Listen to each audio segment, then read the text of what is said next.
Hello, Life Point Church. I hope that you are all doing well. I'm excited to be joining you this week for our new series, Series 2.1, The God of Abraham, Isaac, and Jacob. We're going to be going through Lesson 2.1 this week, God of Your Fathers. And we're going to be talking a little bit about how God has used imperfect men and women throughout the Bible to do great things, and His desire to see us empowered to do great things as well and become who we are meant to be. So to kind of start off this lesson, we take a step back in time and picture this barren desert. There's just barely enough grass to feed some sheep, and you see a kind of an older shepherd tending to his small flock. He's walking through, maybe he's using a wooden staff for some balance, and he's a lot of hard things he's seen in his life. His face is lined by struggles, but then also the desert wind, and it's caused maybe some things on his skin to show, and you see all these weathering marks all over his face and his body, and we see all of these things. And there's also an inner struggle that is there as well, a struggle to forget the past. It was hot on this day. He remembers the day that he killed a man. The shepherd could still remember the sudden anger that flared inside of him, hotter than the sun was currently overhead. By the time the red haze of fury had rolled back enough for him to think, the Egyptian was lying dead in the sand. The sand was hot on his hands as he frantically buried the body, almost as hot as the sand that was now under his sandals. He was, and still is, a murderer.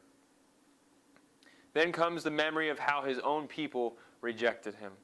There was no uprising, there was no surge of support, no war of freedom. He still burns with the shame of that rejection and awareness of his own cowardice, fleeing for his life, abandoning his family and his people to bitter slavery.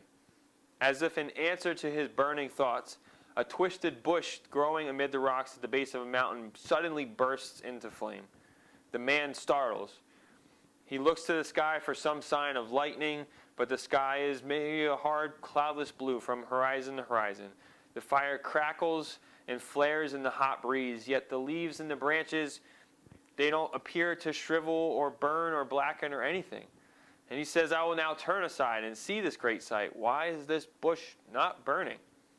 The shepherd says, but even as he picks his way among the rocks, a voice booms out from the burning bush. Moses, Moses. The shepherd says, here am I. The voice says, don't come near. Put your shoes off of your feet, for the ground that you are standing on is holy ground. I am the God of thy father, the God of Abraham, and the God of Isaac, and the God of Jacob. Trembling with fear, Moses falls to his knees and hides his face in the crook of one arm as he fumbles the laces of his sandals with the other hand. The Lord speaks again. I have surely seen the affliction of my people, which are in Egypt, and I have heard their cry by reason of their taskmasters, for I know their sorrows. Come now, therefore, and I will send you unto Pharaoh, that thou mayest bring forth my people, the children of Israel, out of Egypt. And Moses said to God, who am I? Who am I that I should go to Pharaoh, and that I should bring the children of Israel out of Egypt? All the fears and failures of the past suddenly came rushing back. Surely God had the wrong man here. Surely God could never use him.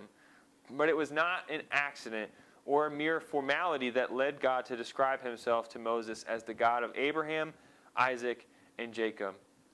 Hebrews 11:16 says of these patriarchs, but now they desire a better country, that is, a heavenly.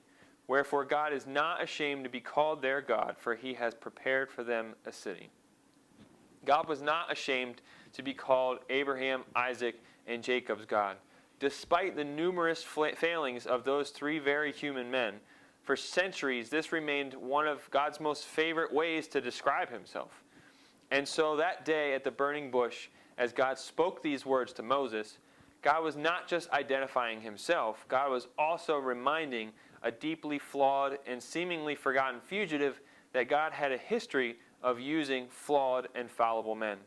He had used Abraham, Isaac, and Jacob despite their flaws and because of their faith. And now he was speaking to Moses to see whether he too would become a man of faith. God is not a God to be ashamed of imperfect people. He is not a God that is ashamed to be the God of imperfect people.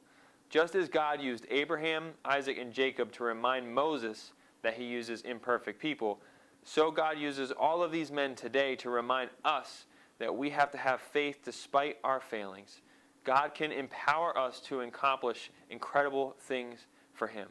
I hope that as you go through the rest of your day that you think about this and start thinking about the ways that maybe God could use you or what the plan is that he has for your life. We may not know all the answers, but we can certainly know that he will use us even beyond our past failures and mistakes. God still has a plan for us, and he still loves us, and he is still proud to be our God. God bless you. Have a great rest of your day.